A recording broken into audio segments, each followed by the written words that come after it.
Welcome to the Starter Girls Podcast, the show dedicated to the Starter Girl. She's an achiever, she's a creator, she's a magic maker, she's a dreamer, and she is doing all the things. I'm your host, Jennifer Loading, and welcome to this episode.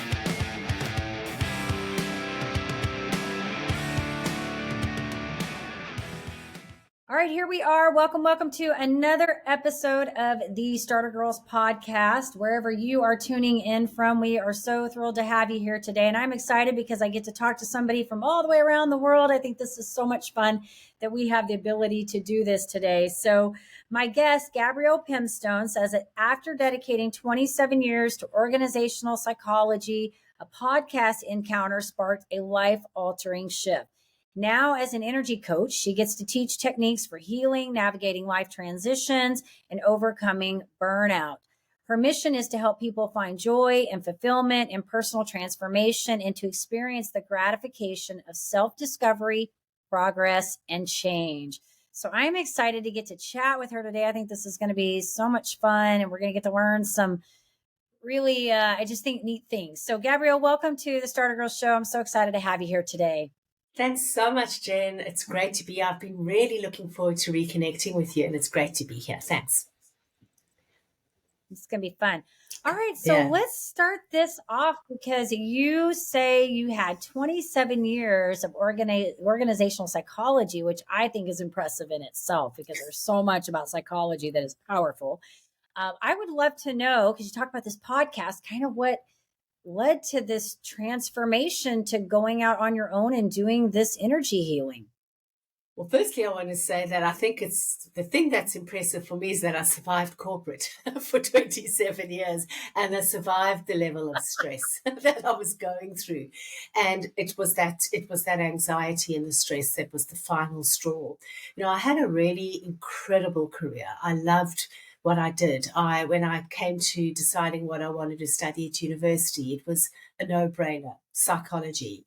My career, I was blessed. I worked for blue chip organizations. I had some really incredible bosses that were mentors, and I did some very enriching work. But I'd say about 5 years before it all came down, things started to shift because the career that I once just loved and resonated so deeply with, that was so much part of my identity, started losing its resonance, started losing its shine.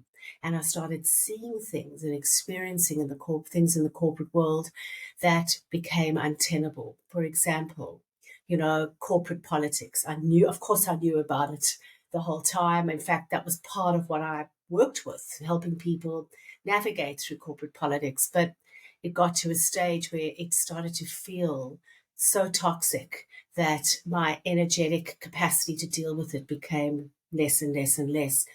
Bureaucracy, the inability to get anything done quickly, became a real impediment. And what happened was I had a senior leader role in a bank, and I woke up on a Sunday morning with severe anxiety that was manifesting as butterflies in my stomach. And I went for a walk and I listened to a podcast. And there was a woman on the podcast who was talking about her own life journey with anxiety and how it had kept her trapped in this ongoing cycle of, you know, waiting for the other shoe to fall. And her story was so powerful and it just landed for me. And I thought to myself, you know, I live with anxiety, always have, but I want to try and find a way to tweak my environment so that my anxiety I can start managing it because, you know, I'd lost my joy for life. And it was actually that podcast that got me going. And I started to look for a different modality because I've been working with psychology all these years and I was still feeling stuck. And then that led me to working with energy. Wow. This reminds me of a story, a little bit different, but there was a guy that came on my show, British guy by the name of Mo Salami, and he was talking about how he had like 3 degrees and was making the 6 figures, was working, you know, in this, I want to say he might have been in maybe a pharmacist. I can't remember. So if I'm wrong, anybody can correct me. Go back and listen to the episode. But whatever it was, he was working in a career where he was making good money, lived in a nice neighborhood, had all the things. But he realized that he really didn't have that success that he wanted because he wasn't really happy. And he'd walked into this bookstore and he picked up a book by Jack Canfield, Mm. and he read the back of the book, and it kind of changed the trajectory of his life. And so he actually went in and started studying all of Tony Robbins' work and went to work with Tony Robbins for a very long period of time. And now that's basically, he's a digital coach and does all of that coaching kind of stuff. It really just changed the whole trajectory. And I think the thing that's so interesting is that wake up call, right? Like you have that moment where you go, you know what? Am I really feeling all that fulfilled? I've got the money, I've got the lifestyle, I've got all these things, but I'm just sort of not feeling like I'm all that successful, or I'm burnt out, or whatever that feeling that we get when we realize we're really just not that happy. Right. It's interesting that you use the word successful because it was last week or earlier this week. I can't remember. No, it was last week. I was on another podcast and somebody asked me my definition of success. And I thought about it. And for me, it's really the giving yourself permission to live your life. Excuse me, I've got a frog in my throat. Living your life with Sure. authenticity, finding your purpose and living it as opposed to doing what is expected of you from a societal pressure perspective. And it's interesting because I was interested at a very young age in both psychology but also spirituality. And society moved me Mm, away from spirituality and into psychology. I'm not upset about that. I love psychology, but what it did was it shut off a whole lot of my other gifts, a whole lot of my other passions, which I've recently found in the last few years. So there's a lot to be said about really finding what blows your hair back and living your truth and yeah. authenticity.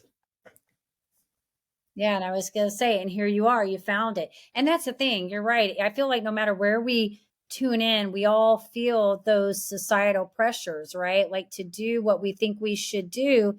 And we suppress a lot of times the things that really add value to our lives, the creative aspects, or the pieces that I like to say they create flow because they bring a different part of your soul to the surface, a different part of who you, Yes. whatever you want to say to this. They just bring a different part of you, and they allow you to show up differently, right? And so often, I know when I work with clients, a lot of times what I get is, and this could be anything. So for anybody listening to this, it doesn't necessarily have to be energy healing, it could be podcasting, it could be piano, it could be your running, it could be whatever that is that lights you up. They oftentimes will say they don't really have time to do those things because they have to do these other pressing things. And I always say, you really can't afford not to do those things, because when you bring that part of that into your life, it really adds value to you, allows you to show up differently, and allows you to be grateful and just be present, right? Yes. And just Yes. in all the facets of your life. And as you're talking, I'm thinking, I've worked for 27 years in human transformation, how people change and helping people through big life transitions. And what you're saying has got me thinking about this $1 million question, which is, why, if we know if we're unhappy, why do we stay in the spiritual prison? Why don't we just make a different decision and, change our lives? And one of the most challenging things in the whole process of change and transformation is getting off the starting blocks. And I saw this great Mhm. quote a couple of days ago, and I actually wrote it down, and I've got it here next to me. If you have the courage to start, you have the courage to succeed. And it's really Right. that starting bit that, you can be really unhappy. And it took me years to really get off the starting blocks. And I'm really curious about why that is the case. And I've kind of come to understand that there are a few things that go on at a psychological level with us that stop us from getting off the starting blocks. Oh yeah, I'm sure you've been in that. Oh, yeah. I think psychology is such an interesting topic, and I love talking to people that are that's their thing, like psychology, because I think when you really get to the depths of humans, you can start kind of figuring out why they do the things they do. You can really start studying and learning why the behaviors and stuff. And there is Yes. a lot to that whole. I'm actually learning right now. One of the things I'm studying is on nervous system dysregulation, which we all know about the nervous system and the vagus nerve. For those of us that don't, you might want to Yeah. look that up. But Yeah. this neurofit thing that I'm studying actually talks about how we have 80% afferent nerves, which basically means we can't outthink our bodies. And really our nervous system is in control. And so when we're dysregulated, it's hard for us to achieve goals and make decisions and do all these things because our body is really controlling us. And so when Yes. you think about the work that you're doing, which we're going to talk about in a minute, but you think about like meditation and energy healing and Reiki, all of these things that we talk about, these modalities that actually help the nervous system. Think about successful people. What makes successful people? A lot of them are doing these things. They're doing meditation, they're exercising, they're reading, they're doing all these things that really help to calm the nervous system, right? And when we do that, supposedly by this neurofit, it actually allows us, the study behind this is allows us to be better able to achieve the things that we want to do to make these changes and stuff. So yes, we got the psychology, but then also how do we take that and we learn to work our nervous system and calm it down so that we can Yeah. really prime ourselves in a great place. And It's what you interesting stuff. It's so interesting because if I, you've described that from a particular perspective. If I bring energy and frequency into the mix, when you are overwhelmed with anxiety and your nervous system is dysregulated, what happens, and this has been my experience, is you stop feeling the anxiety, you become the anxiety. It just takes over. And that's the Oh work yeah. that if there's a difference between feeling something and it being in charge of you. And so when you're trying to change your life from that state, it's like, walking in molasses because all your energy is going into fighting the anxiety or just keeping your head above water. And so one of the other parts of human transformation that's really important to understand is you've got to be in a non-resistant energetic state to take the next step forward. You can't be trying to change your life when you're feeling overwhelmed, depressed, hopeless. Tony Robbins talks a lot about energetic state, and he's got tools, really nifty and very pragmatic tools to get you out of the quagmire and into a place where you feel that you can take the first or the next step forward. So there are so many challenges we face when we're going through healing. One of them is getting off the starting blocks, but the other one is making sure that we release enough so that we get into this non-resistant state, and that's where change happens. Yeah, this is good, Gabrielle. And yeah, I think that yeah, this is good stuff. It really is. And I like where you're going. So I want to talk about this energy healing, because I think Yeah. that this is so important. And I think it goes along with this whole, because if you think about like releasing, there's so many ways to release energy, whether it be to do some kind of breathing where, take a calm state where you go breathe, or maybe it's dancing. And I love, one of the things I love to do, I'm a member at a gym and I run sometimes when my back is not hurting, I run, but I'm also part of this Groove Fitness, which is dancing, because I love to dance. And I think dancing is such a great way, right, to release Yes. energy.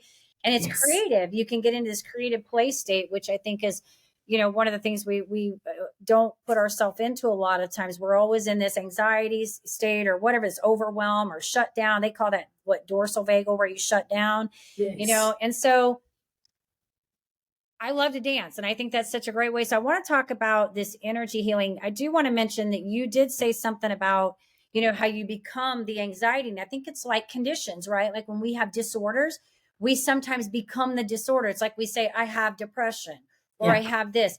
And I don't know about you, but my state on this always is I'm not the condition. I may have a condition, but I'm not the condition. My Yeah. back is bothering me. I am not the back pain. The back pain needs to go away. That's my mindset, is that I am not the condition. I don't like to be controlled by a condition, right?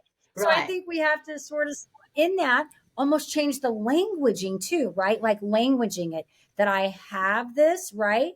And anxiety is such a big one because, like you said, I get anxiety too. I've had it, whenever I'm deep in the trenches with I have a liver disorder. And when it gets really, I'm in the trenches of that, you better believe my anxiety is going through the roof, because the first thing that's going through my mind, Gabrielle, is, am I going to get better? I start freaking out. Am I going to get better? And then before you know it, you become the anxiety, right? You're thinking about it all the time. And then you start panic. Am I going to have a panic attack? Am I going to Yeah, have one? yeah, So exactly, I think it's exactly. so important to learn for us and all of us to identify that we are not those things. We have them, right? We have them, but we're not them. It's so hard. I'm with you on it. It's so hard. But I want to talk about energy healing. So I want you to tell us what this is. Like, what is this that you do for your clients when they come to you? Well, I do a few things, but I do, if I can just quickly, Jennifer, go back and just close off what you're saying, because it's so important what you've just said. And, when you become something, we're talking about attachment to identity. And change often requires a shift in self-concept. And so this requires us to let go of familiar roles, labels, language, all the stuff you've said. I just wanted to amplify how important that is, because it's another thing that keeps us stuck. But when it comes to energy mastery, there are 5 steps to it. And I work with, a person who comes to me can come at any point in these 5 steps. But there is a kind of a sequence. So energy mastery is made up of 5, I guess, skills. The one is understanding your energy, which is really having an understanding and a consciousness regarding not just your energy levels, but your blocks and your patterns, and also the factors that influence them. So what gets you in a downward spiral state? What gets you out of it? So the first part is understanding your energy. Second part is, before you even work on yourself, how do you manage your environment? And we call that protecting your energy. So you start to help people eliminate blocks in their environment, and that's really like energy hygiene 101. Then the third element is clearing energy. And, I work with advanced techniques that clear energy blocks, but you started to speak about some simple things that we can do to shift our energy. I think I wrote down dancing, creativity. We can talk more about that. And all of that is accessible to people. But essentially what you're wanting to do is release and release blocks and rebalance your energy. So that's clearing. The fourth element is, how do you maintain your energy? So when we dip, how do you interrupt your energy dips? And the fifth part is optimizing your energy, which is really expanding your energetic capacity so that you can house a higher frequency and you can come off a higher base when adversity hits. So it's those 5 things: understanding, protecting, clearing, maintaining, and optimizing your energy. It's good. It's good. Yeah, What to yeah, that? It seems it is. like it's easy, but I guess everybody is coming from a different place. And I imagine Yes, when people are coming to you, because you talk a lot about burnout, and yeah, these people are coming and they're like, hey, I'm spent. Like, yeah. my anxiety's, overwhelming me, and I'm just done. Where do I go from here? Right. Right. And burnout is, you talk about overwhelm, that's exactly what it is. Burnout, when you reach burnout, it's when the demands of the situation exceed your capacity to deal with them. Like you've got nothing left in your tank. And so there are 2 things that you can do. You've got the demands of the situation and your capacity to deal with them. You can either release the demands of the situation, but often we can't do that. So, because life Right. just happens. So, the other option is to increase our capacity to deal with demands. And so that's what the work I do is all about, releasing blocks, but also elevating people's frequency so that when adversity strikes, you're actually not bouncing back from it all the time. You're just actually not as affected by it as you ordinarily would be. It's like, Yeah. think about, I And that, often, oh no, go ahead. go ahead. Go ahead. You're fine. No, I often think about, the size of a coffee cup. That if you think about that as your capacity to deal with demands, some people have got those big Starbucks mugs, other people have got little espresso cups. So what you're wanting to do is you want to increase the size of your cup so that you can take more in, because there's so much that we can do to influence the stress in our environment. But, life is inherently stressful. We hold down jobs, we parent, and that's stressful. Marriages and relationships can be challenging. So there are things that are just inherently part of our lives. You really got to change how you respond to them. And that's where energy work comes in. That's good. And I like that you touched upon that, because what's stressful for one person may not be the same level of stress for somebody else. And I think oftentimes I'm not saying you and I, but I think as a whole, we get kind of into this idea that everybody's tolerance level is like the same, right? And then we try to say, well, I know how you feel, but we don't know how somebody ever, and I've talked about that before, holding space, right? Because we don't really ever know how somebody feels, because as you put it, and I'm not going to forget that, they might have a small coffee cup versus the person over here who has the big cup and can deal with a lot, right? Exactly. That's part of in the blueprint, understanding your energy. What's the size of my cup? What's going to fill it up quickly and then get it overflowing? What's going to create more room and space for me? So really understanding what's going on inside you at an energetic level. And I'm often asked, how do you do that? How do you tune into your energy? Well, there's so many ways, because it's kind of an invisible thing, right? Right. And there's so many things we can do that are accessible to us, that give us a sense of what our energetic state is. You mentioned language earlier, the words we use. I often tell the story that one morning I woke up after a good 8 hours sleep. And I often talk to myself. And I got out of bed and I went to, the bathroom, and I heard myself saying, I'm exhausted. And I just had an 8 hour sleep. So that really got me. It was a wake up call, because I started to tune into how often I say the words, I am exhausted, or this is exhausting.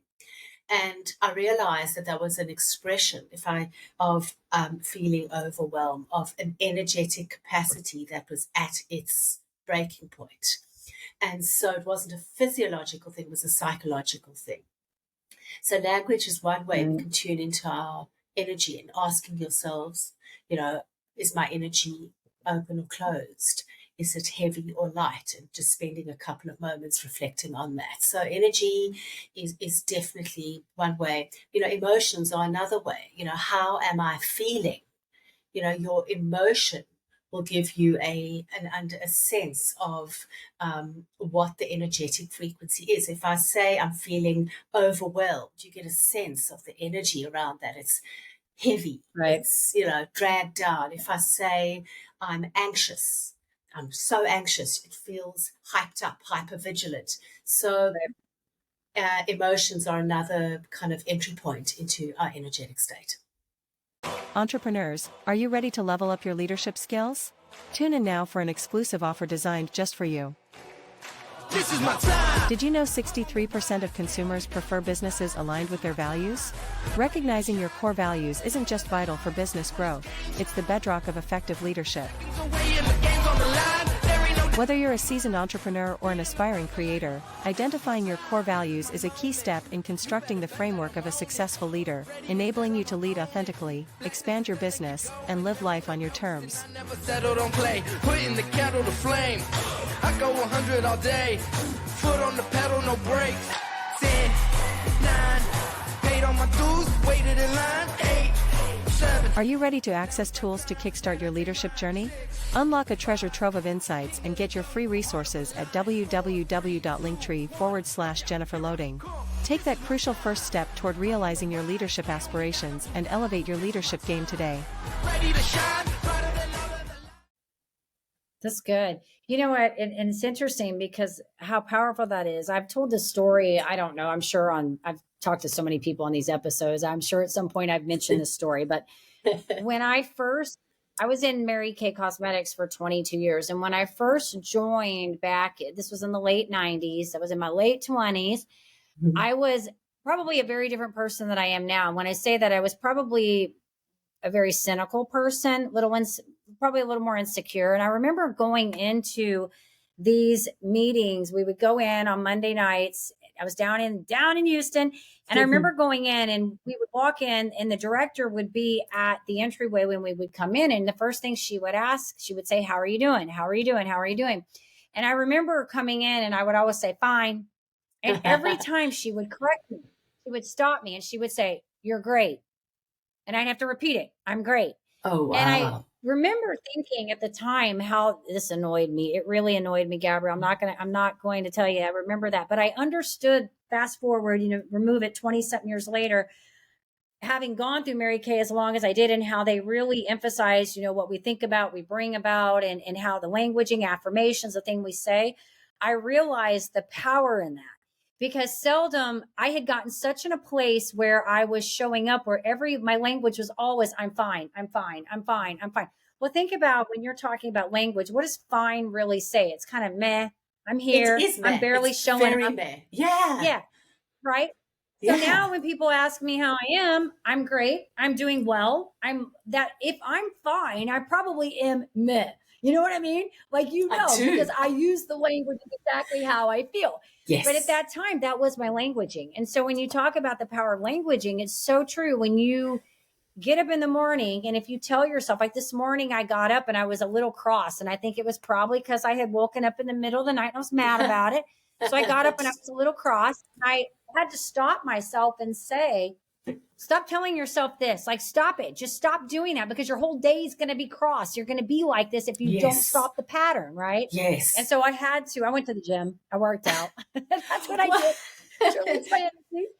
Yes. Yes. And it changed. And obviously, I'm here on this episode right now talking to you, and I'm not cross right now. I'm totally fine, right? Not fine. I'm great. I'm well. But you see what I'm saying? It's a lot of it. It's the language we use, how we're feeling, and there's stuff that follows along. It trails with that, when we do that. And I think what we say is how we feel, and then we confirm it, right? We sort of, there's so much to this. There is so much. I mean, I could spend a whole episode talking about the power of language, because it's additive, it fuels more. If you say I'm depressed, or if you say I'm exhausted, you're going to feel more exhausted. You're going to feel lower. It really just reinforces the downward spiral. But I'm really curious, because you've just spoken about the energetic state of anger and frustration and annoyance. And I think that's an interesting conversation, Jen, because a lot of people say that anger is something to be avoided. It's a negative, it's a destructive emotion. Right. But again, if we go back to what we were saying earlier, if you can, there's a difference between feeling anger and reactive anger, which is when anger is in charge of you and you are the anger. Right. And there's a kind of anger that's actually really helpful, that mobilizes you to take action. It's like where you wake up one morning and I'm sick and tired of this issue in my life. I'm going to do something about it, for example. That is a really healthy expression of anger. And so my invitation to your listeners when you're feeling anger is to differentiate between, am I feeling legitimate anger, or is this just reactive anger, knee-jerk anger taking over me? And if it's legit, then really find a way to express it. And sometimes what I do when I'm feeling pissed off and angry is I actually, and it's a form of physical movement, I actually just scream. I get into my car. People must think I'm crazy in my neighborhood, because you often see me driving and just going, screaming. If you don't have the luxury of scream, you can just do a silent scream. It's actually just as powerful. What that does is it shifts energy, and it's a wonderful release. Yeah. Or I even say, I saw something recently, like grab the pillow, and just like, don't beat anybody with it, but you can beat your bed. You can totally beat your bed, You so and can. I think that's so good that you brought that up, because I do think that we're taught not to feel emotion a lot of times, right? Like, and I think it's okay to feel emotion. It's what you do with the emotion when you have it. It's the aftermath. It's not to tell somebody that they shouldn't feel anger, or they shouldn't feel any of these things we're talking about, anxiousness, all of these things. You're allowed to feel these, but are you allowing them to become you and dictate how you're going to carry out your day and your week and your day, your month and your life and everything around you, right? So it's that reactive that you're talking about. Yes. Versus I get mad. Don't get me wrong, I get mad, but it doesn't last long for me. My mad is I'm mad, I'm volatile for a moment because I got to work through this in my head, but I use it to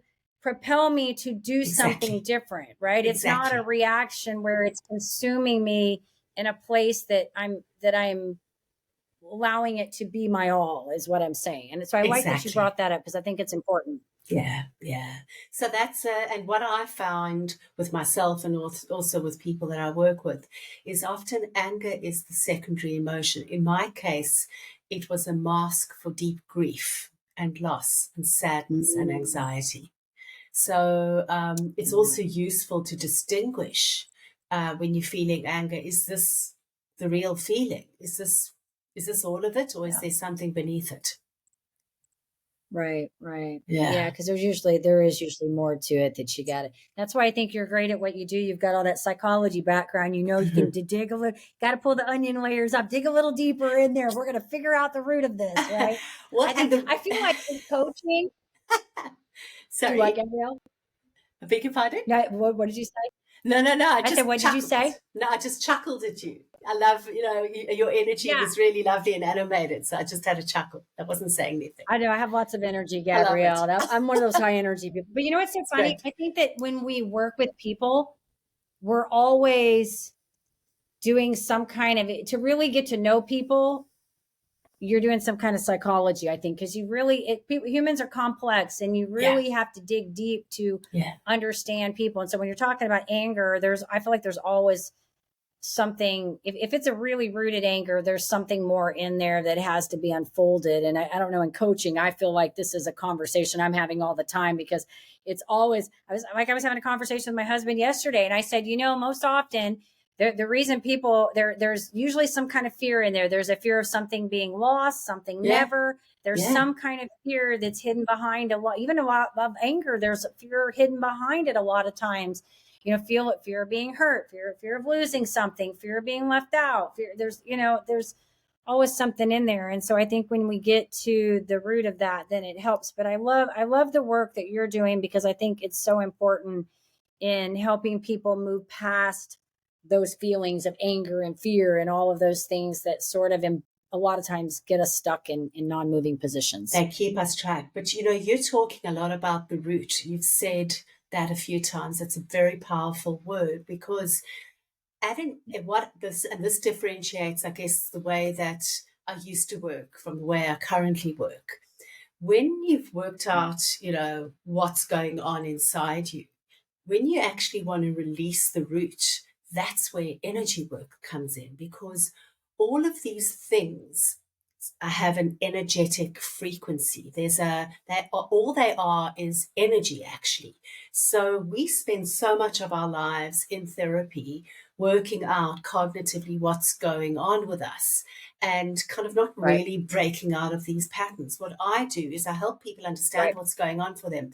They don't go into their energetic system and I release the energetic root of what's happening, like the energy that's been left behind from the primary event that created this dynamic in their life. And that's where the magic happens, Jen, because, because things happen to us, right? In childhood, sometimes even when we're in the womb, and they leave an energetic imprint on us because energy doesn't go anywhere. We either release it or it transmutes or it sits with us. But, it doesn't, like if we haven't released it, it just sits, it gets lodged in us and it builds and it compounds over time. And then it becomes our dominant frequency. Like for me, mine was grief and anxiety. It's my dominant frequency. And I had an inception point, a root around that. And I spoke about it a lot in therapy, but it was only until somebody went into my energy system and released the energetic inception point, the frequency, what was left behind. They let it go. They released it. And that's when change happens. And that's why a lot of people are starting to get drawn to energy work because you're working at the deepest level. Energy gets stuck in your cells, it gets stuck in your physical body, it gets stuck in your energetic body, in your chakras, Yeah. and all these imbalances. That's what creates these dysfunctional patterns in our lives. It's exciting. Yeah, no, this is good. And I think, when I think about energy, I think of like I always talk about like I feel people's energy. Like I can tell when I walk in a room and I meet somebody, whether this is, and I always tell you, this is how I think of energy. So like when you go in the room and you meet somebody, like I can tell right away if I feel funny, weird around somebody, there's something wrong. There's something there that I don't know what it is yet. Sometimes it doesn't manifest very quickly, but something will come up eventually. I'll figure it out. There's something weird there.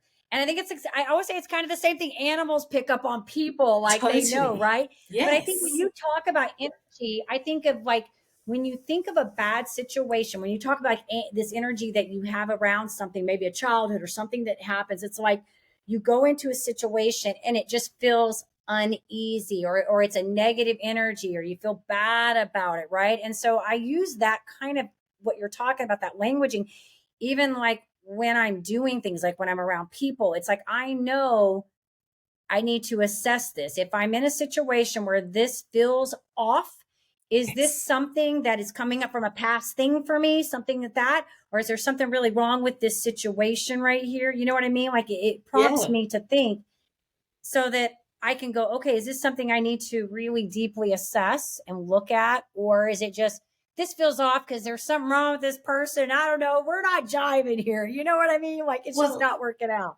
What you're doing though, Jen, is you're reading their energy. That's what you're doing. You're meeting someone and within the first 30 seconds or minute, you're reading their energy. You might not have the language to say that frequency feels like X, Y, and Z, but something's off. And I know somebody who actually they developed an energy block when they were in their mother's womb because it wasn't a planned pregnancy. And their mother, yes, and their mum loved them when they were born. There wasn't any issues there, but obviously, I don't know the details, but I can imagine that not a planned pregnancy. There might have been resentment, anxiety, whatever that the mother experienced. The child was in the womb. There was an energy transfer and a block formed in that child. And this person, their energy block, their energetic frequency, when you meet them within 10 seconds, you can just get a sense that this person feels very needy, like clingy, needy, hypersensitive, that kind of vibe. And if you met that person, you go, oh, something's off, they give me the ick or whatever. But when I did work with this person, I realized that this root had its inception point in the womb. And this person was born with this block. And so that then allowed me to release the inception point, which was in utero. And that's really There's powerful. So much to this, Gabrielle. We could talk forever. Yeah, we could talk forever on this because I look at this and think, okay, so yeah, this mom had resentment and she probably loved the child, but there's still the energy that is attached to us when we have this kind of animosity. We're different, they're different. There's so much there that we don't even really understand how. This is what I was talking about, all the thought process, how we feel about ourselves, because it goes back to if you go into a situation and you are telling yourself, this is going to be a bad situation. I'm going into this. This could be a bad situation. When you show up, the energy that you're going to give off to the people around you is going to be, even though they may not be aware of it. I might be aware of it. You might be aware of it because I can pick up on people's stuff, but they will go in there and they're not going to know why they feel off. And the people around them are not going to quite know either why this is off. It's just going to feel like this person doesn't want to be here. There's something going back and forth. Yes. And that's the kind of energy that I pick up with. I can feel when people are uncomfortable. I can feel when somebody is, I even can feel, I can even when I think somebody's really nervous and they're going through stuff, I can pick up on that. And it's a weird feeling. And I almost find myself a lot of times trying to overcompensate by like, if I see somebody like that, then I feel, okay, now I got to try to figure out how to make this person feel comfortable. I know. It's so hard. It's a burden, isn't it? A burden. It sounds like you've got some. And sometimes I want it, I don't want it. It sounds to me like you've got some real gifts, which probably makes you a really great coach. Yeah, maybe. And I'm sure that, Gabrielle, it's probably deep-rooted back to something in my childhood. It always is. It always is. It's a blessing and a curse. It totally is. But what we're talking about here is because energy is invisible. Just because it's invisible doesn't mean it's not running the show. Doesn't mean that it's not powerful.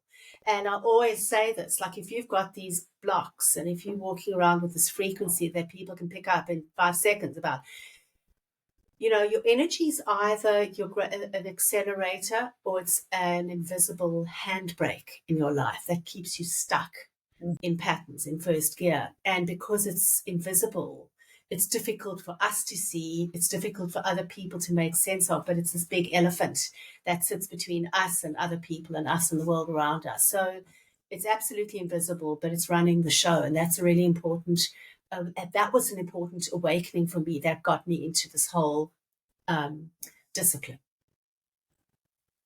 That's good. It's good, Gabrielle. I love it. Well, and I know people are going to hear this and they're going to be like, oh my gosh, where do we find out more about this? So Gabrielle, if our listeners want to come check you out, follow your work, see what you're doing, where would you like me to send them? Well, you can send them to my website because that you get a good sense about how I work, not just what I do, but who I am and how I work. But you can also follow me on Instagram. I post a few times a week and I'm always sharing content and that as it relates to my own life. So you get a greater insight into who I am, but also, some tips and tools and pragmatic things that you can take away and do differently in your life. So one of those two would work.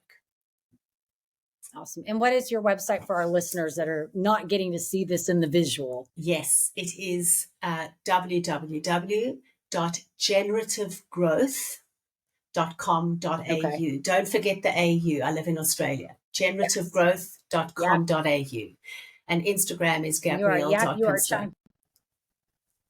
Okay. Got it. And you are chiming in all the way from Australia. I am. My oldest daughter got to go to Australia when she was younger. She went on a trip there and got to go to check out some fun stuff over there. So I feel like 2 of my kids have gotten to travel abroad and do fun things like that. So it's a great place. And if you do want to travel abroad, Australia is the best place. There's so much to do for a tourist. Weather's great. The only thing that I don't like about Australia are the creepy crawlies. Like I've got arachnophobia and we get like in summer spiders like this everywhere. It's hideous. It's just hideous. Yes. Those would freak me out too. Yes, those would get me up. My skin's like, woo! Oh, that's so great. Well, Gabrielle, this has been awesome. I want to tell you, thank you so much for your time and for your wisdom, and keep doing your thing. It sounds like an amazing thing. Love it. And we appreciate you. And I appreciate you. And, as a podcast host, you always create such a great platform. And thank you for hosting people like us so we can get our voice out there. Thank you so much. Absolutely. Absolutely. And of course, to our awesome listeners, I always like to speak to you. Of course, if you enjoy the show, head over to Apple, give us a review over there. You can check us out on YouTube, hit that subscribe so we can keep sharing all this fabulous content with you.